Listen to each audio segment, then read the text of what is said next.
C'est ce qu'on t'a appris, négresse, à me défier. Tu n'es rien d'autre que de la racaille, cria l'un des officiers. Espèce de négresse, tu te crois meilleure. Je vais te montrer qui a le pouvoir ici, cracha l'autre policier. Coup, cri, coup de pied, et personne ne s'arrêtait. Personne n'aidait. Mais ce jour-là, alors que les abus continuaient, et que l'enfant tremblait, un appel inattendu allait bouleverser le monde des agresseurs.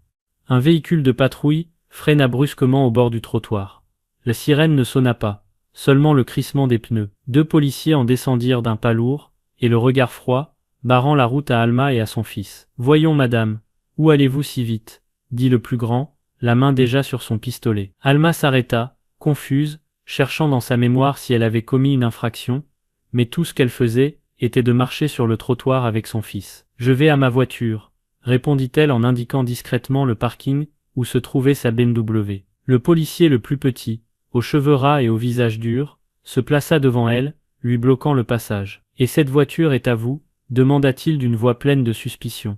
Alma hocha la tête, sortant les clés de son sac. Le porte-clés en cuir coûteux tinta dans l'air, mais le policier lui arracha les clés d'un coup sec. « Et, pourquoi me prenez-vous mes clés ?» protesta-t-elle sans pouvoir empêcher sa voix de se briser. Le grand la regarda de haut en bas, s'attardant une seconde de trop sur la couleur de sa peau. « Ne posez pas de questions, madame », cracha-t-il le mot madame, comme si cela lui donnait le dégoût. « Vous avez les papiers de cette voiture où elle est volée ?» Léo, agrippé à la jambe de sa mère, ne comprenait pas ce qui se passait, mais sentait la peur dans l'air. « C'est ma maman, laissez-la tranquille », balbutia l'enfant. « Tais-toi, petit nègre », grogna le policier rasé, s'approchant d'un air menaçant. « Ne t'en mêle pas si tu ne veux pas d'ennui. » Alma sentit une chaleur au visage, un mélange de rage et d'humiliation. Elle regarda autour d'elle, cherchant du soutien, mais les gens dans la rue évitaient son regard, accélérant le pas. Sans avertissement, le grand policier la poussa contre le capot de la voiture de patrouille. Son sac tomba par terre. « Fouille le sac », ordonna-t-il.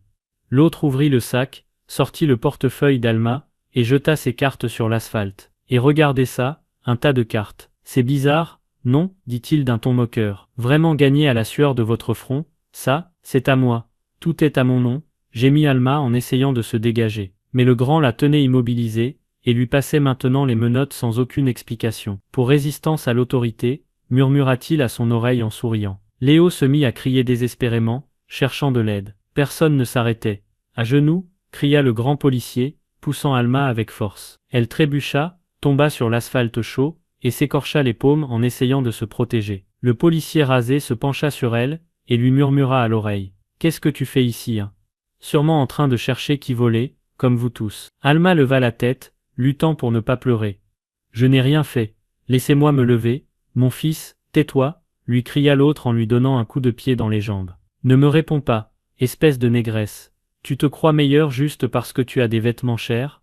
Hein ? Je suis sûr qu'ils ne sont même pas à toi. » Léo, paralysé à quelques mètres, regardait comment ils arrachaient le sac de sa mère, et le vidaient complètement par terre. Une des cartes dorées roula jusqu'au bord du trottoir. « Regardez toute cette saleté. Sûrement tout est volé. » Le policier rasé cracha par terre près d'Alma. Alma tenta de se lever, mais le grand la prit par le bras, avec une telle force qu'il faillit lui disloquer l'épaule. « Tu sais quoi, ma petite ?» lui dit-il avec un sourire tordu. « Tu vas passer un bon moment au commissariat. Je suis sûr que là-bas, tu apprendras à ne pas te mêler de ce qui ne te regarde pas. Laissez-moi tranquille », pleura Alma épuisée, tandis qu'elle voyait les gens continuer de passer rapidement. Certains regardaient du coin de l'œil, et accéléraient, d'autres baissaient la tête, personne ne s'arrêtant. « T'inquiète pas, pour moins que ça on a vu d'autres comme toi finir bien pire », grogna le rasé en la tournant, et en serrant les menottes avec acharnement. Le soleil brillait sur la Seine. La ville continuait son rythme et personne ne semblait vouloir voir la violence qui se déchaînait juste là, en pleine avenue. Léo sentait la peur l'étreindre à l'intérieur. Il pouvait à peine respirer. Il regarda sa mère étendue par terre, son visage marqué par la poussière et les larmes, et sut qu'il devait faire quelque chose. Les insultes continuaient. « Négresse prétentieuse, tu te crois sûrement meilleure, mais aujourd'hui on va te montrer quelle est ta place. » L'enfant serra le téléphone dans sa poche. Il ne pouvait pas attendre beaucoup plus, mais les policiers continuaient. Léo, les mains tremblantes et le désespoir grandissant dans sa poitrine, se cacha derrière un arbre à quelques mètres de la scène. Il composa le numéro qu'il avait mémorisé, ce numéro interdit que sa mère lui avait dit de n'utiliser que si quelque chose de très grave se produisait un jour. Le téléphone sonna. À l'autre bout, une voix familière et sérieuse répondit « Léo, Pourquoi appelles-tu à cette heure-ci? Je suis en réunion. Léo put à peine parler en sanglotant. Papa, ils font du mal à maman. S'il te plaît, viens, ce sont des policiers. Nous sommes sur l'avenue principale en face de la boutique. Une seconde de silence qui lui parut éternelle. Puis la voix changea, plus dure, plus urgente. Ne raccroche pas. Où êtes-vous exactement? Active le GPS du téléphone de ta mère. Léo fit ce qu'il demandait. Son père, le maire, avait déjà appelé son chauffeur en sortant de la mairie, tout en traçant le signal sur son écran. Pendant ce temps, sur le trottoir, l'un des policiers remarqua l'enfant accroupi en train de parler à quelqu'un. « À qui parles-tu, petit nègre » grogna le rasé, avançant rapidement vers lui. Léo tenta de cacher le portable, mais le policier le lui arracha d'une tape et le poussa au sol. « Et ça, qu'est-ce que c'est? Il était sûrement en train de dire à son gang où nous trouver, cracha-t-il en levant le téléphone et en coupant l'appel, mais non sans avoir vu sur l'écran le nom du dernier contact papa. L'autre policier, le grand, lâcha un rire rauque. « Papa, tu crois qu'il va te sauver? Écoute-moi bien, petit con. » Il s'accroupit, son visage rouge de rage très près de celui de l'enfant. « Toi, comme ta mère, tu n'arriveras à rien. Tu sais où finissent tous ceux comme toi, à voler et ensuite à pourrir dans une cellule, comme tous les noirs qui passent par ici. » Alma, du sol, cria désespérément. « Laissez-le, ce n'est qu'un enfant. » Le policier l'ignora, soulevant Léo par le t-shirt, le forçant à le regarder dans les yeux. « Quand tu seras grand, on te rattrapera. Tu verras. Ou mieux, peut-être que tu n'arriveras même pas à l'âge adulte, avec la chance que vous avez, lui murmura-t-il à l'oreille, avant de le laisser retomber sur le trottoir. Les gens dans la rue continuaient de ne pas regarder. Certains traversaient l'avenue juste pour ne pas passer près. Le portable d'Alma vibrait dans la main du policier, recevant des messages, mais il ne les lisait pas. Le grand regarda l'autre. « Ça y est, allons-y, il n'y a rien ici, juste de la racaille. » À ce moment-là, un convoi de voitures noires s'arrêta brusquement à quelques mètres. Des portes s'ouvraient, des hommes en costume couraient vers la scène. Mais les policiers, à cette seconde, se croyaient encore intouchables. Ils ne savaient pas encore à qui ils s'étaient attaqués. 4 gardes du corps descendirent avec rapidité et décision, s'identifiant et encerclant les policiers qui eurent à peine le temps de réagir. Le maire Martinet sortit du véhicule, grand et d'une présence imposante, sa veste de costume encore déboutonnée par la hâte. Sans même regarder son équipe, il cria « Arrêtez-les tout de suite !» Les escortes attrapèrent les policiers sans ménagement, leur passant les menottes avec la même brutalité qu'ils avaient utilisée quelques minutes plus tôt. Le blond tenta de se débattre, mais un garde le maîtrisa immédiatement. Le rasé murmura des excuses et cherchait des explications, mais personne ne l'écoutait. Martinet ne perdit pas une seule seconde. Il traversa le trottoir en courant, ignorant les regards et le protocole, jusqu'à Alma qui était toujours au sol, ses vêtements sales et son visage gonflé par les pleurs et l'humiliation. Il s'agenouilla à ses côtés, le cœur battant dans sa poitrine. Sa voix tremblait en lui parlant. « Alma, tu vas bien? Tu as mal quelque part ?» lui demanda-t-il en lui tenant le visage avec tendresse, essuyant ses larmes et la saleté. Alma, encore étourdie, reconnut l'odeur familière de sa lotion, la chaleur de sa main. Pendant une seconde, elle oublia la douleur, et ne put que sangloter, s'accrochant à lui comme si le temps était revenu 20 ans en arrière. Léo, du sol, regardait la scène les yeux grands ouverts. Le maire, sans lâcher Alma, étendit le bras et souleva son fils, le serrant fort contre sa poitrine. « Calme-toi, mon fils, c'est fini », lui murmura-t-il étouffant sa rage tout en regardant avec fureur les policiers pris au piège. En voyant qui était cet homme, les policiers sentirent le monde s'effondrer sous leurs pieds. Le rasé commença à bégayer,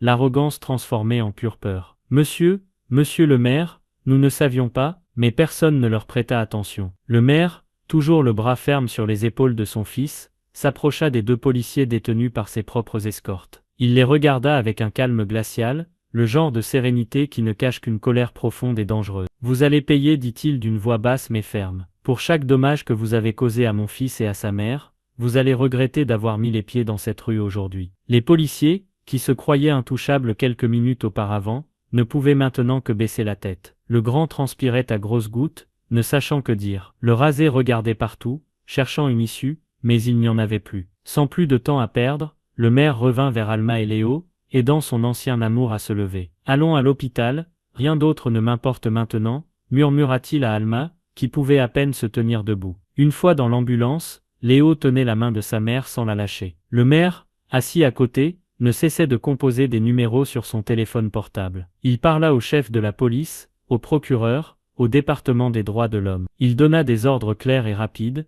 la voix tendue. « Je veux un rapport sur ces 2 officiers immédiatement. Je veux qu'ils ne sortent pas du commissariat tant que je ne l'autorise pas, et je veux que tout le processus soit enregistré, chaque insulte, chaque agression, chaque seconde, dit-il, son regard fixé sur la fenêtre de l'hôpital. Pendant que les médecins examinaient Alma, qui avait des contusions, et le poignet enflé par les menottes, et demandaient à Léo s'il avait mal quelque part, le maire ne bougea pas de la salle. Il regardait sa famille, cette famille qu'il n'avait jamais eue publiquement, et sentait la rage lui brûler à l'intérieur. Il n'allait pas permettre que cela reste impuni. Non, pas cette fois avec eux, les heures à l'hôpital semblaient éternelles. Médecins et infirmières allaient et venaient, prenant des radiographies, examinant les coups, et s'assurant qu'Alma et Léo étaient hors de danger. Le maire, impatient, ne se sépara pas une seule seconde de la salle d'urgence. Dès que le docteur donna son accord pour Léo et assura qu'Alma n'avait que des blessures superficielles, Martinet sortit d'un pas rapide, répondant à des appels et envoyant des messages. « Je veux un dossier complet »,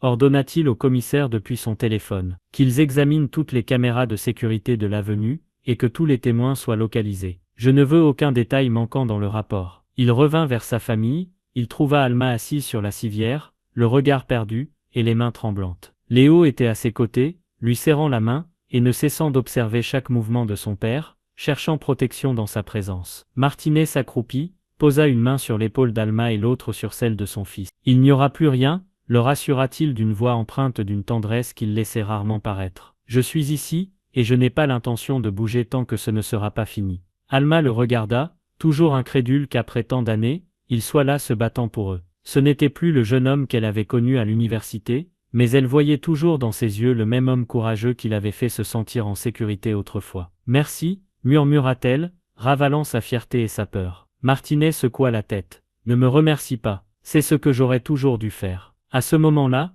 un assistant entra avec un rapport à la main, et le tendit au maire. « La presse est déjà au courant de ce qui s'est passé.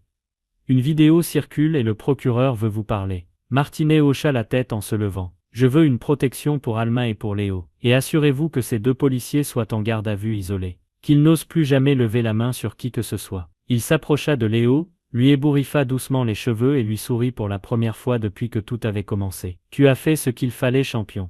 Je suis fier de toi. » Dehors, le murmure des journalistes augmentait. À l'intérieur, la tension commençait à se relâcher, mais personne ne pouvait oublier ce qui s'était passé. Et tandis que la ville commençait à chuchoter la vérité, le maire préparait déjà le prochain coup. Il n'allait pas s'arrêter avant d'obtenir justice. Le jour du procès, la salle était bondée, journalistes, défenseurs des droits de l'homme, avocats et citoyens ordinaires remplissaient les bancs, tous attentifs à ce qui allait se passer. Alma arriva au bras du maire, entouré de sécurité, et Léo, vêtu d'une chemise blanche, serrait fort la main de sa mère. Les officiers, menottés et la tête baissée, occupaient le banc des accusés. Ils n'avaient plus cet air d'autorité, mais le visage pâle et la sueur froide de celui qui sait qu'il n'y a pas d'échappatoire. Le procureur fut implacable. Ces hommes qui ont juré de protéger les citoyens, ont agi par pur racisme et abus de pouvoir. Ils ont frappé, humilié et menacé une mère et son fils sans raison, juste à cause de la couleur de leur peau et de leurs préjugés. Il présenta toutes les vidéos, montra les rapports médicaux et lui-même les insultes que les officiers avaient utilisées ce jour-là. Alma monta à la barre,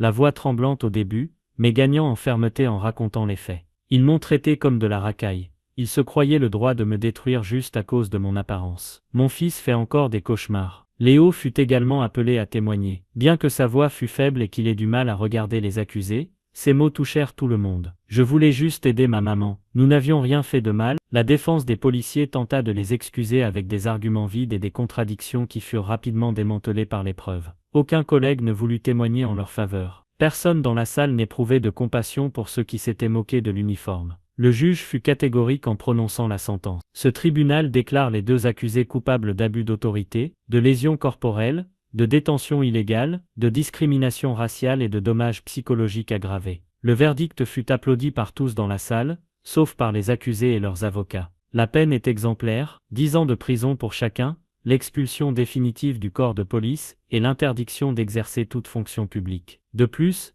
ils devront indemniser la victime et son fils. En entendant la sentence, Alma respira profondément pour la première fois depuis des semaines. Le maire lui serra la main. Léo, les larmes aux yeux, embrassa sa mère. Ce jour-là, la justice ne fut pas seulement rendue à une famille, mais la ville entière sentit que quelque chose, même petit, pouvait commencer à changer. Et les 2 policiers, qui avaient cru un jour détenir le pouvoir absolu, sortirent de la salle menottés, sachant qu'ils n'oublieraient jamais le prix de leur haine. Les noms des policiers furent à jamais entachés, et leur histoire fut utilisée comme avertissement à l'académie. L'uniforme n'est pas l'immunité. Le commissariat renouvela les protocoles, et il ne manqua pas d'enquêtes sur d'autres agents signalés pour des attitudes similaires. Alma revint marcher sur cette avenue, la tête haute et son fils par la main. Les gens la regardaient différemment maintenant, avec respect, avec un soupçon de honte. Certains s'approchaient même pour lui présenter des excuses au nom de la ville. Le maire, plus présent que jamais, ne cacha plus jamais son fils ni la femme qui fut autrefois son grand amour. Pour Léo, il n'y eut plus de peur dans ses rêves. Il apprit que même dans la plus grande obscurité, un simple appel peut tout changer. Et à la porte du tribunal, où tout se termina, les policiers sortirent menottés, sentant sur leur nuque le poids de tous ces regards, le prix final de leur haine. Si cette vidéo vous a plu, vous devez voir celle-ci où il pensait que c'était juste une autre femme noire. Il a commis la pire erreur de sa vie. Cliquez maintenant et on se retrouve là-bas. N'oubliez pas de vous abonner, de laisser votre like et un commentaire en mentionnant de quel pays vous nous regardez.